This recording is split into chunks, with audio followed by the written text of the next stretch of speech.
SEO Social Science YouTube channel, your study guide.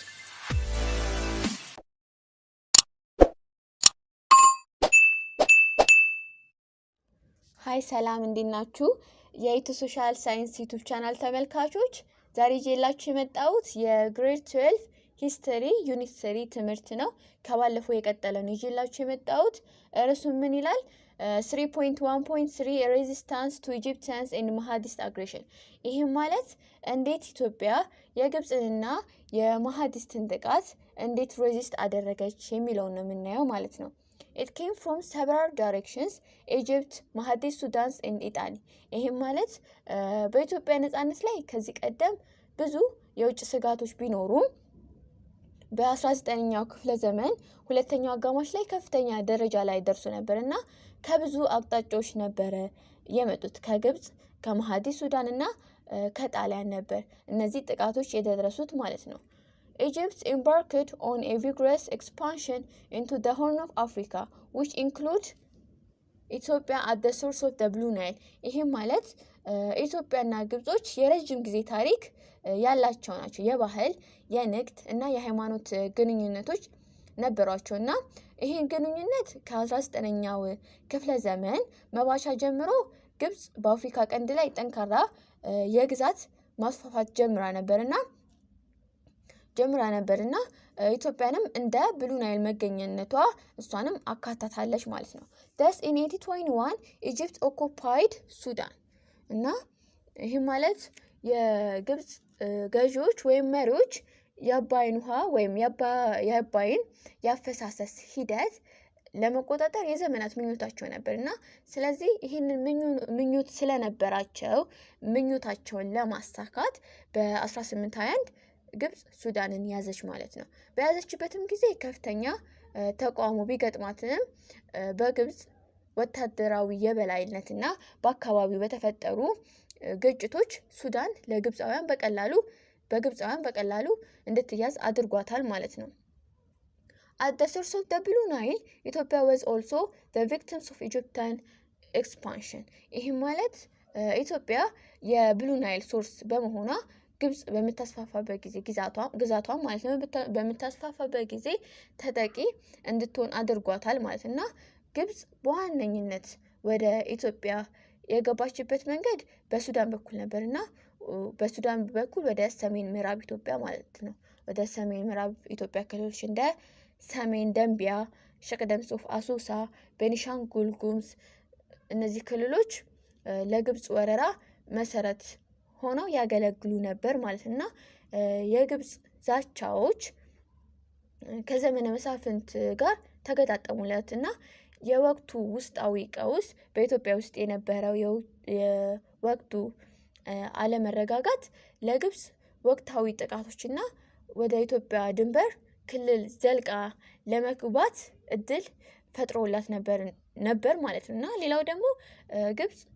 ከግማሽ ክፍለ ዘመን በላይ በኢትዮ ሱዳን ድንበር ላይ ባሉ ህዝቦች ላይ በማህበራዊ ኢኮኖሚያዊና ሃይማኖታዊ ህይወት ላይ ከፍተኛ ችግር ትፈጥር ነበርና ግብፃውያን በያዙበት ክልል ላይ ከፍተኛ ግብርም ይጥሉ ነበርና ሌላው ደግሞ ማህበረሰቡን ይዘርፋሉ እና ሌላው ደግሞ ህዝቡን ይዘርፋሉ፣ ማሳና ቤታቸውንም ያቃጥሉ ነበር ማለት ነው። እና ሌላው Ethio-Egyptian conflicts were intensified during the reign of Emperor Tewodros in 1865. The Egyptians took over the positions of the port of Metsawa from the Ottoman Turkish on the basis of the lease contract. The Egyptians then began to collect heavy taxes from Ethiopian merchants and blocked the import of firearms. Even worse, from 1872 onward, Egyptian troops began to advance into and control other Red Sea ports and coastal regions as well as the broad province of Metama and Bogos. ይህም ማለት የኢትዮ ግብጽ ግጭት በአጼ ቴዎድሮስም ዘመንም ተባብሶ ቀጥሎ ነበርና በ1865 ግብፃውያን የመተማን ወደብ ከኦቶማን ቱርኮች በሊዝ ኮንትራክት ተቆጣጠሩትና ከዚያም ግብጾች ከኢትዮጵያውያን ነጋዴዎች ከፍተኛ ግብር ይሰበስባሉ። ወደ ኢትዮጵያ የጦር መሳሪያም እንዳይገቡ ያግዱ ነበር ማለት ነው። ይባስ ብሎ ከ1872 ዓመተ ምህረት ጀምሮ የግብጽ ወታደሮች ወደ ሌሎች የቀይ ባህር ዳርቾች አካባቢዎች እንዲሁም የመተማና የቦጎስ የድንበር ግዛቶች መቆጣጠር ጀመሩና እናም ግብጻውያን ደን rulers of Egypt ከህድብ እስማኤል 863 up to 79 intensified the traditional Egyptian expansion to more aggressive attempts at the occupations of all Ethiopians. Attempts at occupations of all Ethiopians. ይህ ማለት የወቅቱ የግብጽ ገዢ ሆነው ከህድብ እስማኤል ከ1863 እስከ 79 ይህንን ወረራ አጠናክሮ በመቀጠል የበለጠ ኃይለኛ ሙከራ በማድረግ መላውን ኢትዮጵያ ለመቆጣጠር ሞክሮ ነበር ማለት ነው። ከህድብ እስማኤል was able to get support from European powers using this agreements. Indeed, the strategic significance of Egyptian due to the newly opened Suez canals in 1869 was more attractive to European than Christian Ethiopians. እና ይህ ማለት የግብጽ ዋነኛ ፍላጎታቸው ወይም ምኞታቸው የነበረው በሰሜን ምስራቅ አፍሪካ ታላቋን ግብጽ መገንባት ነበርና አላማቸውም የአባይን ተፋሰስ ወይም የአባይ ምንጭ ጌቶች ለመሆን ነበር እና ሌላኛው ምኞታቸው ደግሞ የባሪያ ንግድን በማጥፋት የምዕራባውያንን ስልጣኔ ወደ አፍሪካ እናስገባለን በሚል ሰበብ ግዛታቸውን ያስፋፉ ነበርና ከህድብ እስማኤል እነዚህን ሙከራዎች በመጠቀም ከአውሮፓ ሀያላን ድጋፍ ማግኘት ችሎ ነበርና በ1869 አዲስ በተከፈተው የሱዌዝ ካናል ምክንያት የግብጽ ስትራቴጂክ ከኢትዮጵያን ይልቅ ለአውሮፓውያን ሞር አትራክቲቭ ሆኖላቸው ነበር ማለት ነው። ሌላው ደግሞ ግብጽ የኢትዮጵያን ወታደራዊ ጥንካሬ አሳንሳ ነበር የምታየውና ኢትዮጵያ ደካማ ናት ብላ ነበር የምታስበው። እንዲህም እንድታስብ ካደረጋት ምክንያቶች አንዱ በ1868ቱ የብሪቴን ጦር ወደ መቅደላ በቀላሉ መግባቱ ተከትሎና ከዚያም በኋላ አጼ ቴዎድሮስ ከሞተ በኋላ የተፈጠረውን የፖለቲካ ግጭት በመመልከት ነበር ኢትዮጵያ ደካማ ናት እንድትል ያስገድዳት ማለት ነው። እና ሌላው ደግሞ በ1870ዎቹ አጋማሽ ላይ ኢትዮጵያ እንደ ቀድሞ በፖለቲካ የተከፋፈለችና ደካማ አልነበረችም እና ግብጻውያን በኢትዮጵያ ላይ እንዲህ አይነት ኢሜጅ በመፍጠራቸው በ1875 በኢትዮጵያ ላይ ከፍተኛ ወረራ እንዲካሄድ መንስኤ ሆናለች ማለት ነው። ግብጽ ማለት ነው። The ports of the Gulf of Aden and Mazawa served as the launching pads for the three front invasion of Ethiopia by Egyptian troops in 1875. 75 invasions of Ethiopia by Egyptian troops in 1875. እና ይህ ማለት የጎልፍ ኦፍ ኤደን እና የመጸዋ ወደቦች ኢትዮጵያን በሶስት በኩል እንድትከበብና በ1875 በግብጽ ወታደሮች እንድትወረር አድርጓታል ማለት ነው።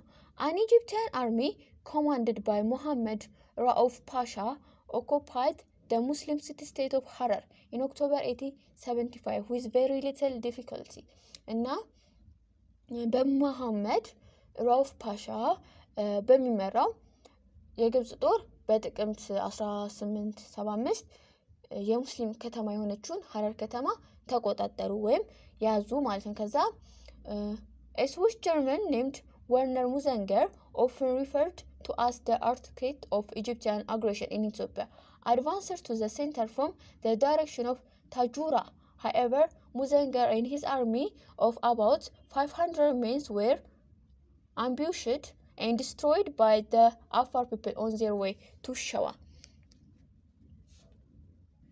እናም ይሄ ማለት ብዙውን ጊዜ በኢትዮጵያ ውስጥ ግብጻውያን ጥቃት በጀመሩበት ጊዜ የግብጽ አርክቴክት የሚባለው ወርነር ሙዘንገር ነበርና ከታጁራ አቅጣጫ ወደ መሃል እንዲገቡም አድርጓቸዋል። ይሄ ዋርነር ሙዘንገር። ነገር ግን ሙዘንገርና 500 የሚጠጉ ወታደሮች ወደ another very well armed Egyptian contingent led by a Danish colonel Andrip moved into the interior Merab Melash region from the port of Metzawa by late October 875.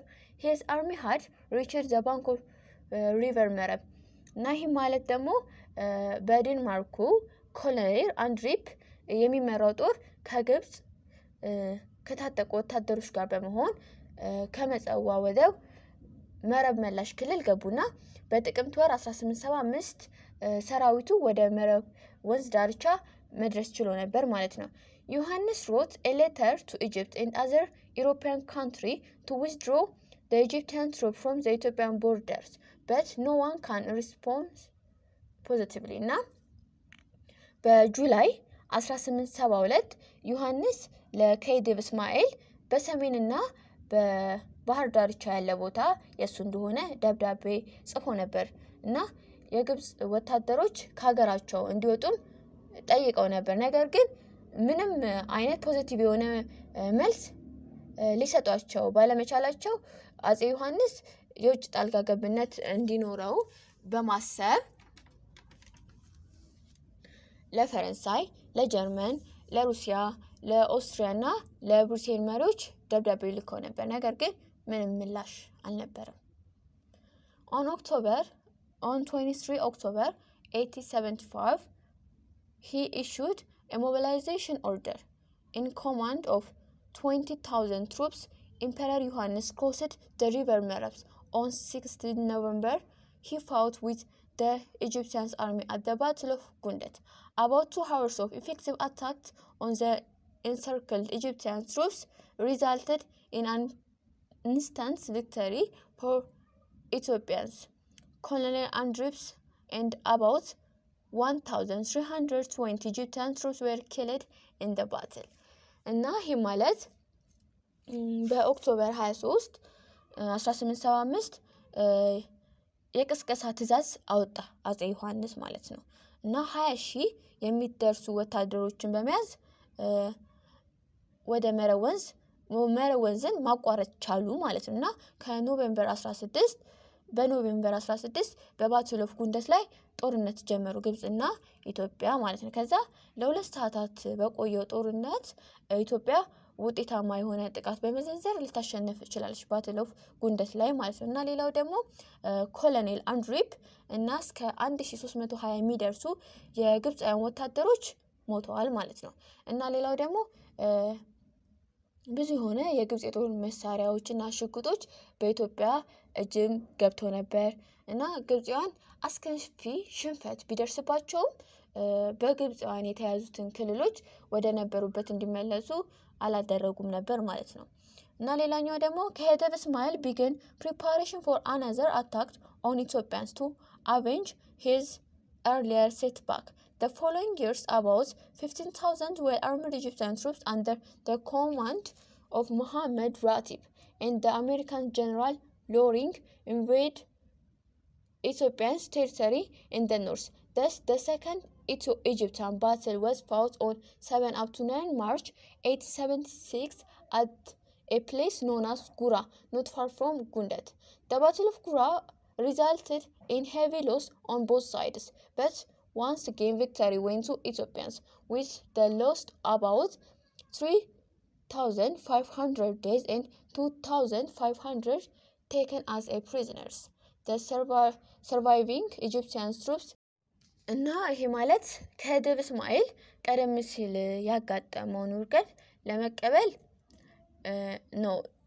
ለመበቀል በኢትዮጵያ ላይ ሌላ ጥቃት ለመፈጸም መዘጋጀት ጀመረና በቀጣዩ አመት 15,000 የሚጠጉ ጥሩ መሳሪያ የታጠቁ የግብጽ ወታደሮችን ይዞ በመሐመድ ረቲብ እና በአሜሪካው ጀነራል ሎሪንግ የሚመራ ጦር በሰሜን ኢትዮጵያ ግዛቶች ላይ ወረሩና በዚህ ምክንያት ሁለተኛው የኢትዮ ግብጽ ጦርነት ከመጋቢት 7 እስከ 9 1876 ጉራ ተብሎ በሚጠራው ቦታ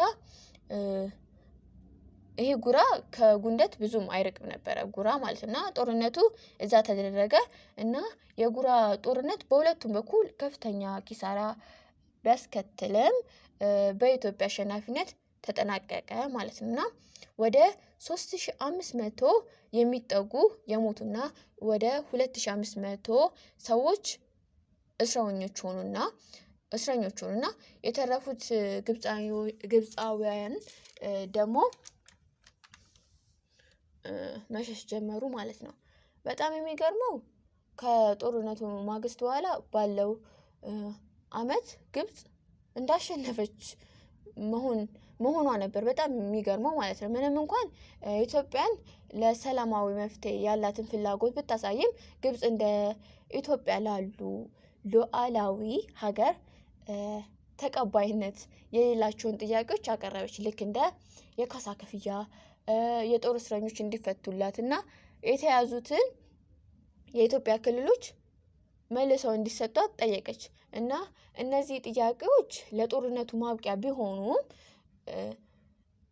ሊሆኑ የማይችሉ ናቸው። ግን ሊሆን በማይችል መልኩ ስምምነቱ ተደረገ ማለት ነው። በመጨረሻም ለቀጣዮቹ 8 ዓመታት ሰላምና ጦርነት የሌለው ጊዜ እንዲኖር አድርጎታል ይሄ ስምምነት ማለት ነው። እና ሌላ ደግሞ from the early 1880s however Egypt sought a diplomatic alliance with Ethiopia. Two events accounted for this change of stand እና ከ1880ዎቹ መጀመሪያ ጀምሮ ግን ግብጽ ከኢትዮጵያ ጋር ዲፕሎማሲያዊ ትብብር ለማድረግ ፈለገች እና ለዚህ ኢቨንት ወይም አቋም ሁለት ክስተቶች ወይም ምክንያቶች ሆኖላታል ለግብጽ ማለት ነው። አንደኛ firstly Egypt flee to British occupation in 1882 እና የመጀመሪያ ምክንያት ግብጽ በ1882 በብሪቴን ቁጥጥር ስር ስለወደቀች። secondly the rise of the religious revivalist and nationalist movement in the Sudan by the Mahdist began to dismantle Egyptians control of the country እና ሁለተኛው ደረጃ ደግሞ በሱዳን ውስጥ በማህዲስቶች የተነሳው ሃይማኖታዊ ሪቫሊስት እና ናሽናል ሙቭመንት ግብጽ በዚህ ሀገር ላይ ያላትን ቦታ እንድታጣ አድርጓታል ማለት ነው።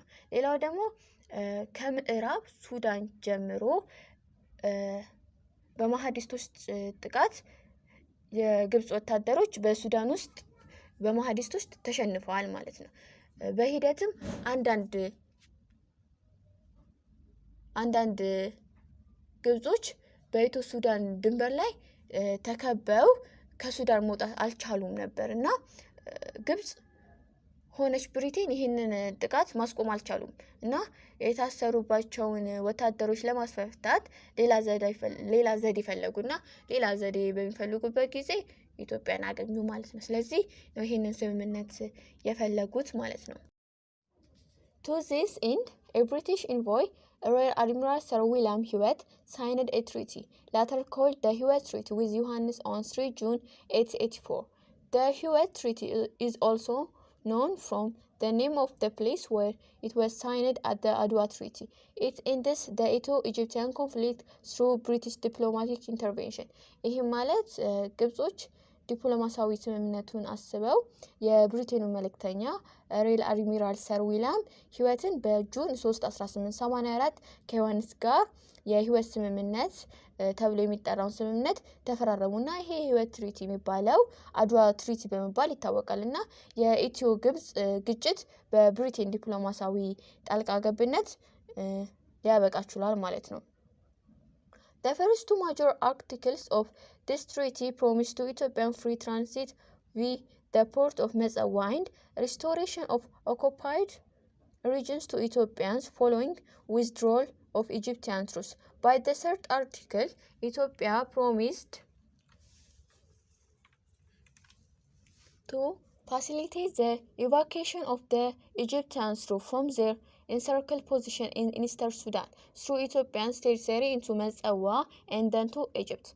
እና የዚህ ውል የመጀመሪያዎቹ ሁለት ዋና አንቀጾች የግብጽ ወታደሮች መውጣታቸውን ተከትሎ ኢትዮጵያ በመጸዋ በመጸዋ ወደብ በኩል በነፃ እንድታሸጋግርና የተያዙ ክልሎችን ወደ ኢትዮጵያ ለመመለስ ቃል ገብቷል። እና ሌላኛው ደግሞ በሶስተኛ አንቀጽ ላይ ደግሞ ኢትዮጵያ ቅድም የግብጽ ወታደሮች በሱዳን ምስራቃዊ ክፍል ተከበው አልነበር እና በኢትዮጵያ ግዛት በኩል ወደ መጸዋና ከዚያም ወደ ግብጽ የሚሰደዱበትን ሁኔታ ቃል ገብታለች ማለት ነው ኢትዮጵያ ማለት ነው።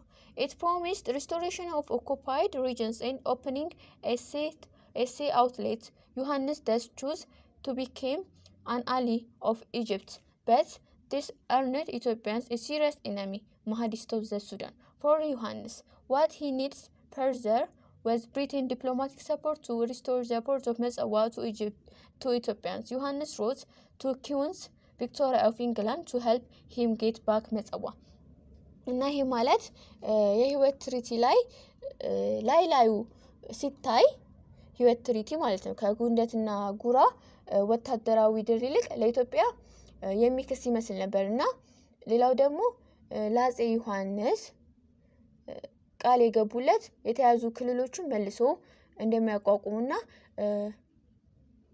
የባህር ሞጫ እንደሚከፍቱለት ቃል ገቡና ዮሐንስ በዚህ ምክንያት ከግብጽ ጋር ለመሆን መረጠ ማለት ነው። ግን ዮሐንስ ይህንን ማድረጉ ተከትሎ ከሱዳንና ከማህዲስ ጋር ጠላት እንዲሆን አድርጎታል ማለት ነው። ቢሆንም ዮሐንስ ይፈልግ የነበረው የመጸዋን ወደብ ወደ ኢትዮጵያ ለመመለስ ስለሚፈልግ የብሪቲሽ ዲፕሎማሲያዊ ድጋፍ ያስፈልገው ነበርና ዮሐንስ መጸዋን መልሶ ለማግኘት እንዲረዳው የብሪቴኗን ንግስት ለቪክቶሪያ ደብዳቤ ጻፈላቸው ማለት ነው። ዮሐንስ ordered ራስ አሉላ to rescue the Egyptian army trapped in the Sudan. ራስ አሉላ accomplished his mission's fight with Mahdi's troops at the Battle of Kufit in January 1885. ይህ ማለት ዮሐንስ በበኩሉ የህይወት ትሪቲን ተግባራዊ ለማድረግ ለራስ አሉላ ትእዛዝ ሰጠው የተያዙትን እንዲያስፈታ ማለት ነው። እና ሱዳን ውስጥ የተያዙትንና ራስ አሉላ ሱዳን ውስጥ የተያዙትን ማለት ነው። እና ራስ አሉላ ተልእኮን በመፈጸም በጃንዋሪ 1885 ከማህዲስ ትሩፕስ ጋር በባትል ኦፍ ኩፊት ተዋጋና ተልእኮን ሊያሳካ ችሏል ማለት ነው ራስ አሉላ ማለት ነው። እና ሌላው ደግሞ Egypt only partly fulfilled her promise. Bogos was returned to Ethiopia, but Metsawa was handed to Italy. Egyptian troops also withdrew from Tajura, Zeila, and Berbera. እና ግብጽ የገባችውን ቃል የፈጸመችው በከፊል ነበርና ቦጎስ ወደ ኢትዮጵያ ተመለሰች። ነገር ግን መጸዋ ለጣሊያን ተሰጠች እና የግብጽ ወታደሮችም ከታጁር፣ ዘይላ እና በርበራ ለቀው ወጡ። ነገር ግን ግብጻውያን ከወጡ በኋላ ብዙም ሳይቆይ እነዚህ የባህር ዳርቻዎች እነዚህ ታጁራ፣ ዘይላ እና በርበር በቀላሉ በአውሮፓውያን ቀኝ ገዢዎች ሊያዙ ችለዋል ማለት ነው። The British who had already been in control of Aden since 1839 occupied the port of Zeila and Berbera. They expanded into the interiors and created their colony of British Somaliland.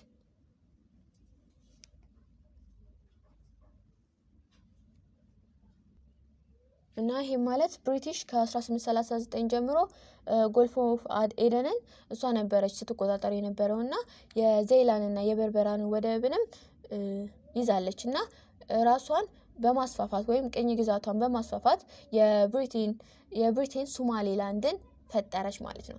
The French did the same and formed their colony of French Somaliland by expanding from their 1862 possessions of Obok, the port of Assab, which was purchased by private Italian shipping company, or the Ruatino company in 1869, had already been taken by the government of Italians in 1882. እና በቅድም ብሪቴን የራሷን ብሪቴን ሶማሊላንድ መስርታለች አለንም እና ፈረንሳዮችም እንዲሁ አደረጉ እንደ ብሪቲሾች ማለት ነው። የኦቦክን ይዞታን በማስፋፋት ቅኝ ግዛታቸውን የፈረንሳይ ሶማሌላንድ አሉትና በ1882 ፕራይቬት ኢጣሊያን ሺፒንግ ካምፓኒ ሆነውን ሮባቲኖ ካምፓኒ የተያዘውን የአሰብ ወደብ የኢጣሊያን መንግስት ወሰደው ማለት ነው። Against the claim of Johannes in violations of the Hewett Treaty, the British government secretly invited Italy to occupy Metsawa. Italy took control of Metsawa when the Egyptians left on 5 February 1885. Even worse, it blocked import of arms to Ethiopia, collected heavy customs duties, and began to expand into the highland regions of Merv Melash of present-day Eritrea. እና ይህ ማለት ብሪቲሾች የዮሐንስን ጥያቄ በመቃወም እና የህይወት ትሪቲን በመጣስ ኢጣሊያንን በድብቅ በመጥራት ወይም በማግኘት መጸዋን ኮንትሮል እንድታደርግ አደረጉ። እና በፌብሩዋሪ 5 1885 ግብጾች ከመጸዋ ወደብ በሚወጡበት ጊዜ ጣሊያን ወደቡን መቆጣጠር ቻሉ ማለት እና ይባስ ብሎ ወደ ኢትዮጵያን የሚገቡትን የጦር መሳሪያዎች ከለከሉ እና ወደ ሃይላንድ ሪጅንስ ኦፍ መረብ መላሽ የሆኗ ኤርትራ ድረስ መስፋፋት ጀመሩ ማለት ነው። መስፋፋት ቻሉ፣ ተስፋፉ እና ይሁን እንጂ ዮሐንስ ዲፕሎማሲያዊ መፍትሄ ለማግኘት ተስፋ አልቆረጠም ነበር። ስምምነቱ መጣሱን እና ኢጣሊያን ወደ ግዛቱ እየገባች ስለሆነ ይህንን በመቃወም ለንግስቷ ቪክቶሪያ አሁንም ደብዳቤ ጻፉ እና በዛውም ብሪቲሾች ጣሊያን እየደገፉ እንደሆነ ለማወቅም ፈልጎ ነበር ወይም ማብራሪያ ፈልጎ ነበር። ከዛ የተሰጠው ምላሽ ግን ኔጌቲቭ ነበር እና በሰላምና በፍቅር እንዲኖሩ ምክር ቤት የቻሩት በሰላምና በፍቅር ኑሩ አሏቸው ማለት ነው ለዮሐንስ። ምንም መፍትሄ ሊሰጡላቸው አልቻሉም ንግስት ቪክቶሪያ ማለት ነው። But in 1888 the Mahdists again started attacks through the western border. The dangers intensified in 1889 and Johannes turned toward the Mahdist streets and marched to Metemma. ነገር ግን በ1888 ማህዲስቶች እንደገና ዌስተርን ቦርደር ጥቃት ጀመሩና በ1889 ዓመተ ምህረት አደጋው ተባባሰ እና ዮሐንስ ወደ ማህዲስቶች ዞረ ማለት ነው እና ወደ መተማ ዘመተ። War becomes inevitable and on 9 March 1889 the Ethiopian army and the Mahdist troops or Ansar fought at the Battle of Metemma. Despite initial success, the Ethiopians lost the battle because Johannes was fatally wounded and his army retreated. Johannes died the next day. እና አፄ ዮሐንስ በጉዞ ላይ ወይም በዘመቻው ላይ ሰላም እንዲፈጠር ሞክሯል፣ ግን በማህዲስቶች በኩል ምንም ፖዚቲቭ ምላሽ አልሰጡ ነበርና በስተመጨረሻ ጦርነቱ የማይቀር ሆነና መጋቢት 9 1889 የኢትዮጵያን ጦርና የማህዲስት ወታደሮች ወይም አንሳሮች በመተማ ጦርነት ላይ ተዋጉ ማለትና ዮሐንስ በከባድ ሁኔታ ቆሰለ እና ምንም እንኳን ኢትዮጵያውያን መጀመሪያ ላይ በጦርነቱ ቢሳካላቸው በመጨረሻ ተሸነፉ እና ዮሐንስ በማግስቱ አረፉ እና ማህዲስቶች ወይም አንሳሮች በዮሐንስ ላይ የማይገባ ነገር አደረጉ እና ይሄን ነገር ደግሞ መጽሐፋችሁ ላይ ተመልከቱት እና ያም ሆነ ያ እነሱም ከባድ ኪሳራ ማህዲስቶችን ቢሆን ከባድ ኪሳራ ገጥሟቸዋል ማለት ነው።